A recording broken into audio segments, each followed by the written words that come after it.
If you have changed your employment, you need to tell us. Select the Employment option from the My Registration menu to take you to the employment page.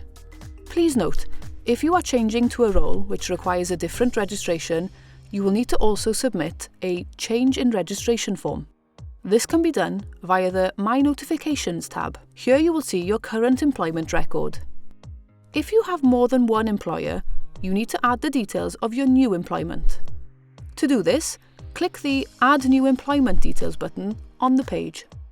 Add the details of your new role in the sections required, including when you started this role and if this is your main employment. To select your work address, start typing your employer's name or work address postcode in the box and select the correct address from the drop-down list.